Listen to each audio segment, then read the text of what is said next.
नमस्कार, मैं श्वेता। उत्तर प्रदेश की बड़ी खबरों में आपका स्वागत है। आज है 16 मई, दिन शनिवार। खबरों की ओर बढ़ने से पहले छोटी सी अपील। अगर आप उत्तर प्रदेश की हर बड़ी खबर सबसे पहले देखना चाहते हैं तो हमारे चैनल को अभी सब्सक्राइब करें। साथ ही अगर आप सरकारी नौकरी की तैयारी कर रहे हैं तो यह बुलेटिन आपके लिए और भी खास है, क्योंकि हर दिन बुलेटिन के अंत में हम लेकर के आते हैं करंट अफेयर्स से जुड़े कुछ महत्वपूर्ण सवाल। सही जवाब देने वाले दर्शकों का नाम हमारे बुलेटिन के अंत में दिखाया जाएगा। तो चलिए अब एक रुख करते हैं आज की सुर्खियों पर। यूपी एडेड स्कूलों में 23,000 से ज्यादा जल्द होगी भर्ती। यूपी में फसल नुकसान पर किसानों को मिलेगा सरकारी मुआवजा। 17,000 छात्राओं को इलेक्ट्रिक स्कूटी देने की तैयारी में यूपी सरकार। आईआरसीटीसी ने लॉन्च किया Singapore Malaysia summer tour package. Agra के 11 साल के बल्लेबाज ने शतक लगाकर मचवाया तहलका। चलिए एक नजर डालते हैं आज की 25 बड़ी खबरों की ओर। यूपी एडेड स्कूलों में 23,000 से ज्यादा जल्द होगी भर्ती। उत्तर प्रदेश के एडेड माध्यमिक विद्यालयों में 23,213 पदों पर भर्ती प्रक्रिया तेज हो गई है। शिक्षा निदेशालय ने रिक्त पदों का अधियाचना आयोग को भेज दिया है, जिसमें प्रधानाचार्य, हेडमास्टर और सहायक अध्यापक शामिल है। इस भर्ती से शिक्षकों की कमी दूर होगी, शिक्षा व्यवस्था मजबूत होगी और लाखों छात्रों को बेहतर पठन पाठन का लाभ मिलेगा। यूपी में फसल नुकसान पर किसानों को मिलेगा सरकारी मुआवजा। उत्तर प्रदेश में आंधी, अतिवृष्टि और आकाशीय बिजली से हुए नुकसान के बाद मुख्यमंत्री योगी आदित्यनाथ ने प्रभावित परिवारों के लिए राहत पैकेज घोषित किया। आपदा में मृत्यु पर 4 लाख रुपए सहायता, फसल नुकसान पर मुआवजा और पशुधन क्षति पर आर्थिक मदद दी जाएगी। सरकार कंट्रोल रूम और हेल्पलाइन नंबर के जरिए लगातार राहत कार्यों की निगरानी कर रही। 17,000 छात्राओं को इलेक्ट्रिक स्कूटी देने की तैयारी में यूपी सरकार। उत्तर प्रदेश सरकार की रानी लक्ष्मीबाई स्कूटी योजना के तहत 17,000 से अधिक छात्राओं को इलेक्ट्रिक स्कूटी देने की योजना है। इस पर करीब 400 करोड़ रुपए का बजट तय किया गया है। ग्रामीण क्षेत्रों की छात्राओं को सबसे अधिक लाभ मिलेगा। योजना से कॉलेज जाने में सुविधा, समय की बचत और आत्मनिर्भरता बढ़ाने पर सरकार का फोकस है। खेल में मेडल जीतने पर बोर्ड परीक्षा में मिलेंगे अतिरिक्त अंक। यूपी बोर्ड ने हाई स्कूल और इंटरमीडिएट परीक्षा में खेल प्रतिभाओं को 5 से 20 बोनस अंक देने का प्रस्ताव तैयार किया है। राज्य, राष्ट्रीय और अंतर्राष्ट्रीय स्तर के खिलाड़ियों को प्रदर्शन के आधार पर अतिरिक्त अंक मिलेंगे। यह अंक ग्रेस मार्क्स की तरह जोड़े जाएंगे। योजना से छात्रों को पढ़ाई के साथ खेलों में भागीदारी के लिए बड़ा प्रोत्साहन मिलेगा। आईआरसीटीसी ने लॉन्च किया Singapore Malaysia summer tour package. IRCTC ने लखनऊ से सिंगापुर और मलेशिया के लिए 7 दिन का समर स्पेशल अंतर्राष्ट्रीय टूर पैकेज लॉन्च किया है, जो 12 से 19 जून 2026 तक चलेगा। इसमें Kuala Lumpur, Putrajaya, twin towers, Singapore flyer, Sentosa island जैसे प्रमुख स्थल शामिल है। पैकेज में फ्लाइट, होटल, भोजन, गाइड और इंश्योरेंस की सुविधा होगी, जिसकी कीमत 98,000 से लेकर के 1,57,000 है। सुनने बोलने में असमर्थ सारा ने 98.7% ला करके रचा इतिहास। दृष्टिबाधित और मुखबधिर छात्रा सारा मोइन ने आईएससी 12वीं में 98.7% अंक हासिल कर कॉलेज टॉप किया। अब वह सीयूईटी परीक्षा में विशेष सुविधाओं के लिए संघर्ष कर रही। मुख्य दिव्यांगजन आयुक्त डॉक्टर एस गोविंद राज ने एनटीए को अतिरिक्त समय, लैपटॉप आधारित परीक्षा और तकनीकी सहायता उपलब्ध कराने के निर्देश दिए। सारा की कहानी संघर्ष और हौसले की मिसाल बन गई। दिल्ली धमाका जांच में लखनऊ कनेक्शन आने से एजेंसियां हुई सतर्क। दिल्ली के लाल किला मेट्रो स्टेशन धमाके और फरीदाबाद में 2,900 किलो विस्फोटक बरामदगी मामले की जांच अब लखनऊ तक पहुंच गई। एटीएस, जम्मू कश्मीर पुलिस और केंद्रीय एजेंसियों ने डॉक्टर शाहीन सईद, डॉक्टर परवेज अंसारी से जुड़े ठिकानों पर छापेमारी कर डिजिटल डिवाइस बरामद की। जांच में कई संदिग्ध संपर्क, कॉल रिकॉर्ड और आर्थिक नेटवर्क सामने आए। यूपी की 4 लिंक एक्सप्रेसवे परियोजनाएं भूमि अधिग्रहण में फंसी। स्टेट ट्रांसफॉर्मेशन कमीशन की निगरानी के बावजूद उत्तर प्रदेश की 4 लिंक एक्सप्रेसवे परियोजनाओं में भूमि अधिग्रहण बेहद धीमा है। आगरा लखनऊ पूर्वांचल लिंक एक्सप्रेसवे में केवल 0.95% और झांसी लिंक एक्सप्रेसवे में अब तक 0 प्रगति हुई। मुख्यमंत्री योगी आदित्यनाथ ने मई में अधिग्रहण पूरा करने और किसानों से सीधे संवाद के निर्देश दिए। यूपी सरकार ने ऐतिहासिक स्मारकों के संरक्षण पर खर्च किए करोड़ों रुपए। उत्तर प्रदेश कल्चरल डिपार्टमेंट ने संरक्षित स्मारकों और पुरास्थलों के संरक्षण को प्राथमिकता देते हुए पिछले वित्तीय वर्ष में 7.12 करोड़ रुपए खर्च किए। पर्यटन मंत्री जयवीर सिंह ने बताया कि सीतापुर, फतेहपुर, लखनऊ, संत कबीर नगर, महाराजगंज और कानपुर के कई ऐतिहासिक स्थलों पर करोड़ों रुपए से संरक्षण, सुंदरीकरण और जीर्णोद्धार कार्य कराए गए। यूपी बर्थडे स्पेशल में आज बात होगी सोनल चौहान की। सोनल चौहान भारतीय अभिनेत्री, मॉडल और सिंगर है, जिन्होंने 2005 में फेमिना मिस इंडिया और मिस वर्ल्ड टूरिज्म का खिताब जीता। उन्होंने 2008 की फिल्म जन्नत से अभिनय शुरू किया। सोनल ने हिंदी, तेलुगु, तमिल और कन्नड़ फिल्मों में काम किया है। उनके चर्चित फिल्मों में लेजेंड, डिक्टेटर और आदि पुरुष शामिल है। गंगा एक्सप्रेसवे पर शुरू हुई टोल टैक्स की वसूली। अडानी इंफ्रास्ट्रक्चर और आईआरबी इंफ्रास्ट्रक्चर ने गंगा एक्सप्रेसवे पर टोल वसूली शुरू कर दी है। 594 किलोमीटर लंबे इस एक्सप्रेसवे पर अब मुफ्त यात्रा सुविधा समाप्त हो गई है। कार चालकों को 2.55 रुपए प्रति किलोमीटर की दर से टोल देना होगा। पीएम नरेंद्र मोदी ने 29 अप्रैल को एक्सप्रेसवे का उद्घाटन किया था। यूपी सरकार ने 5 डॉक्टरों को सेवा से किया बर्खास्त। सीएम योगी आदित्यनाथ के निर्देश पर पीएम जन आरोग्य योजना से जुड़े अस्पतालों की जांच में कई अनियमितताएं सामने आई। 28 डॉक्टर 15 से ज्यादा अस्पतालों से जुड़े पाए गए।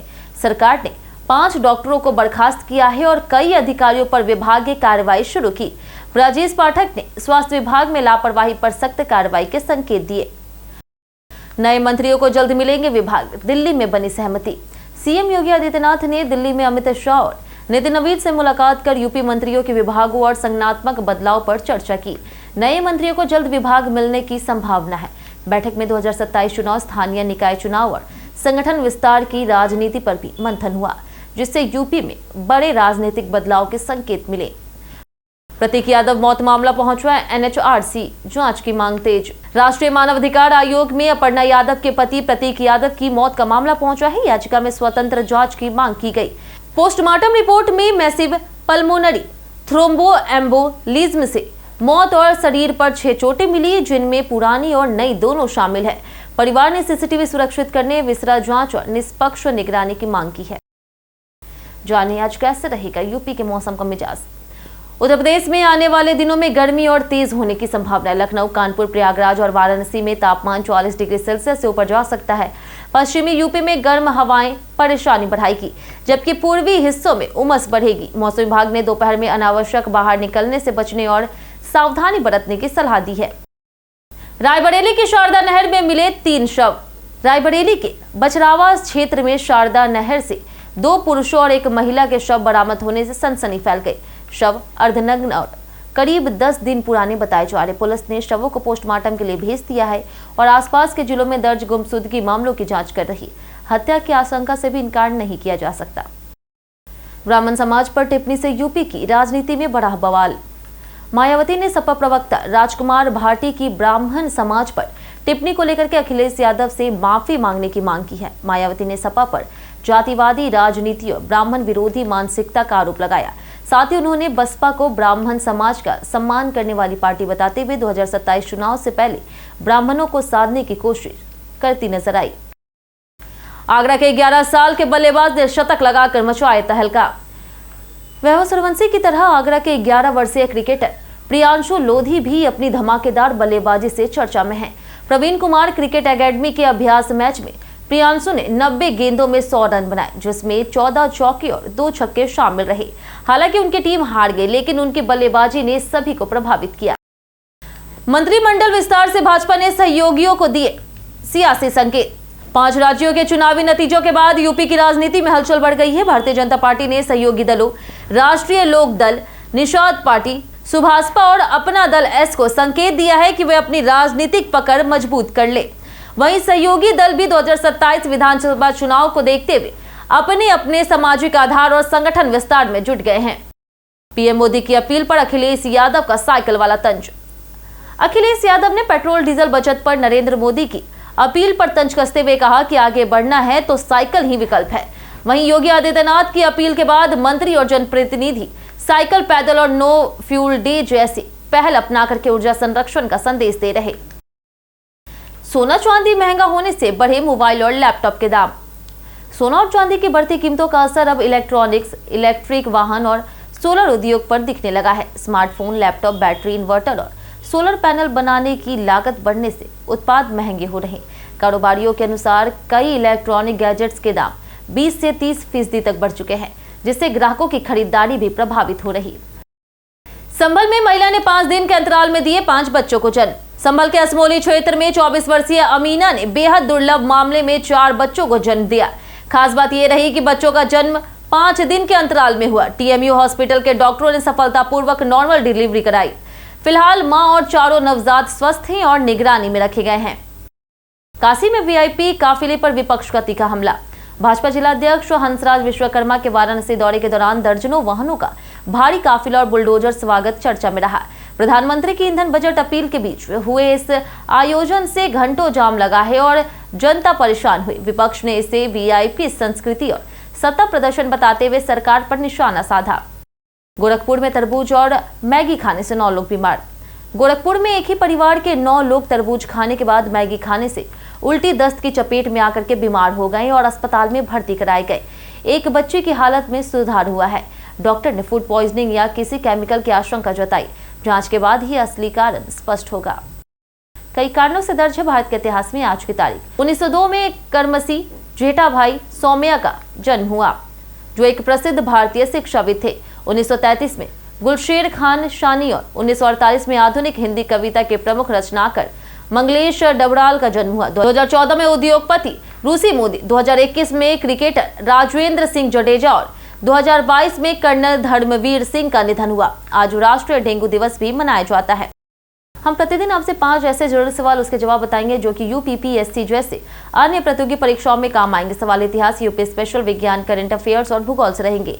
पूछे गए 5 सवाल में आपने कितना सही जवाब दिया, ये हमें कमेंट करके जरूर बताएं। तो तुम्हारा पहला सवाल है कि उत्तर प्रदेश राज्य का राजकीय पुष्प क्या है? ऑप्शन ए है कमल, ऑप्शन बी है गुलाब, ऑप्शन सी है गेंदा, ऑप्शन डी है ब्रह्म कलश। इसका सही जवाब है ऑप्शन डी ब्रह्म कलश। हमारा दूसरा सवाल है कि बाबर को कन्नौज में किसकी सेना का सामना करना पड़ा था? ऑप्शन ए है चंदोलों की, ऑप्शन बी है परमाणु की, ऑप्शन सी है लोदियों की, ऑप्शन डी उपयुक्त सभी। इसका सही जवाब है ऑप्शन सी लोदियों की। हमारा तीसरा सवाल कि आगरा और अवध के संयुक्त प्रांत को वर्ष 1937 में क्या नाम दिया गया था? ऑप्शन ए है मध्य प्रांत, ऑप्शन बी है उत्तरी प्रांत, ऑप्शन सी है पूर्वी प्रांत, ऑप्शन डी है संयुक्त प्रांत। इसका सही जवाब है ऑप्शन डी संयुक्त प्रांत। हमारा चौथा सवाल है वर्ष 1947 तक भारतीय राष्ट्रीय कांग्रेस के कितने अधिवेशन उत्तर प्रदेश में आयोजित हुए? ऑप्शन ए है 1, ऑप्शन बी है 4, ऑप्शन सी है 9, ऑप्शन डी है 12। इसका सही जवाब है ऑप्शन सी 9। हमारा आखिरी सवाल है उत्तर प्रदेश राज्य में कुल कितने नगर और ऑप्शन ए 111, ऑप्शन बी है 225, ऑप्शन सी है 550, ऑप्शन डी है 704। इसका सही जवाब है ऑप्शन डी 704। इसी के साथ बढ़ते आज के सवाल की ओर। आज का सवाल है क्या युवाओं को यूपी में पर्याप्त रोजगार के अवसर मिल रहे? आप अपना जवाब हमें हमारे कमेंट सेक्शन में लिखकर जरूर बताएं। आज के लिए इतना ही। उत्तर प्रदेश की तमाम खबरों के साथ बने रहने के लिए देखते हैं डेली ईयूपी और साथ ही अगर आप यूट्यूब चैनल पर देखें, चैनल को सब्सक्राइब कर दें और अगर आप फेसबुक पेज पर देख रहे हैं तो लाइक और फॉलो जरूर करें।